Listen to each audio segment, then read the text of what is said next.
के गले पर अगर हम हाथ फेरते हैं तो वो गले को ऊंचा करता है और ऊपर और ऊपर। शिव महापुराण की कथा कहती है जैसे जैसे हम किसी बछड़े को, गाय के गले को,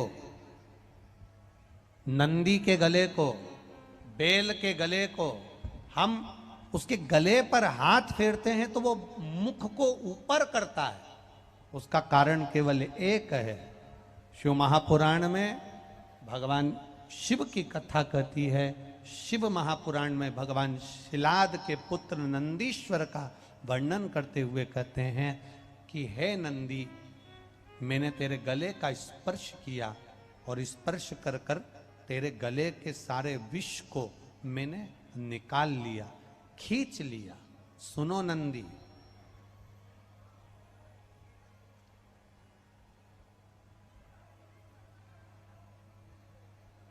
तुम्हारे नाम को लेकर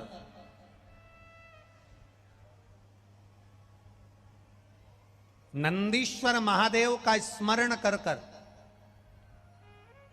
जिसके कंठ में, गले में, शरीर में बड़ा रोग हो जाता है, बहुत बड़ा कोई रोग हो गया, जैसे सहज भाषा में कहें कोई बहुत बड़ी बीमारी, बहुत बड़ा रोग, बहुत बड़ी अगर बीमारी, बहुत बड़ा रोग शरीर में हो गया, कोई लीवर, कोई किडनी, कोई कैंसर जैसा भी रोग हो गया, तो शिव महापुराण की कथा कहती है एक दुर्वा, कितनी दुर्वा? एक दुर्वा, एक दुर्वा, एक बेलपत्र नंदीश्वर महादेव के नाम से शंकर जी को समर्पित कर दो। पहले दुर्वा चढ़ा दो। जैसे आपके पास में दुर्वा हो तो पहले शिवलिंग पर दुर्वा चढ़ाओ और दुर्वा चढ़ाने के बाद में फिर बेलपत्र समर्पित करो और समर्पित करने के बाद में धीरे धीरे देवाधिदेव महादेव पर जल का पात्र से, तांबे के कलश से धीरे धीरे शिव जी को जल समर्पित करो।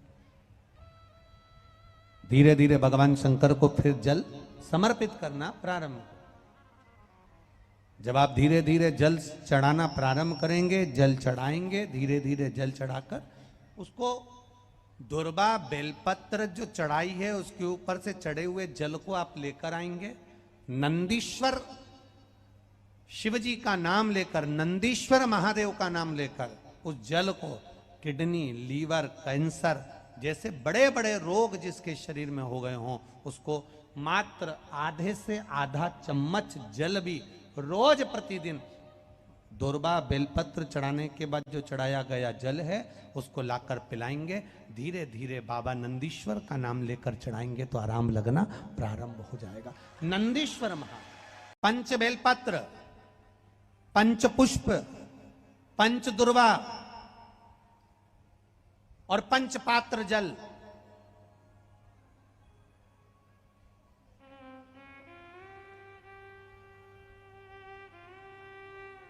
पांच पुष्प, पांच बेलपत्र, पांच दुर्वा और पांच पात्र मतलब 5 लोटा जम के बोलो जल।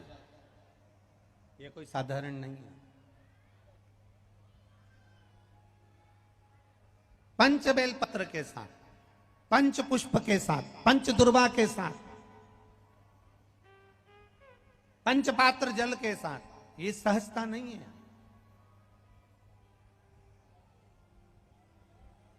बहुत बहुत ध्यान दीजिएगा। बहुत जिन जिन बच्चों के विवाह में देरी हो रही हो, बेटा बेटी के विवाह में देरी हो रही हो, या सफेद आंकड़े की जड़ तुमरुका जी के नाम से बांधने के बाद भी गर्भ नहीं ठहर रहा, तो ये नंदीश्वर शिव महापुराण की कथा खगड़िया में जो चल रही है बिहार में, इसके आज शुरू के दिन की कथा का स्मरण करिएगा। 5 बेलपत्र, 5 दुर्वा, 5 पुष्प और 5 लोटा जल।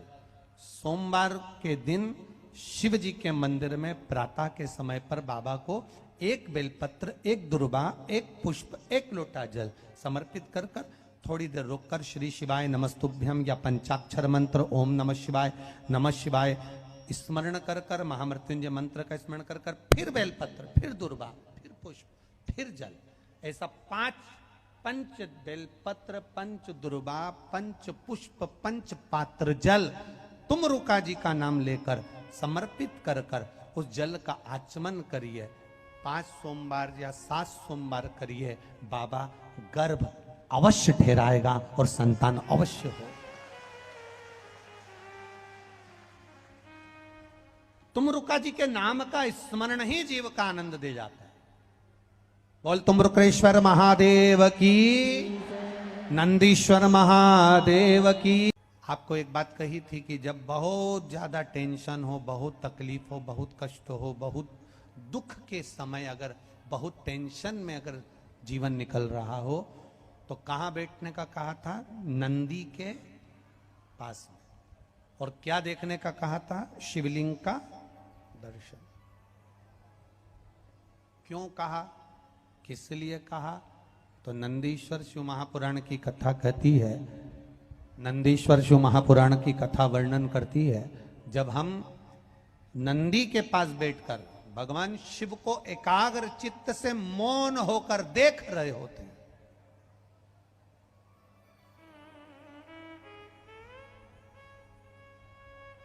तो मेरे भोलेनाथ नंदी के ताप को, नंदी के दुख को जैसे समाप्त करते हैं, उसी तरह मेरे शिव, हम केवल नंदी का स्पर्श कर कर, चरण पकड़कर मात्र दर्शन करते हैं तो हमारे जीवन के दुख भी नंदीश्वर महादेव समाप्त करते चले जाते हैं। हमारे जीवन के दुख।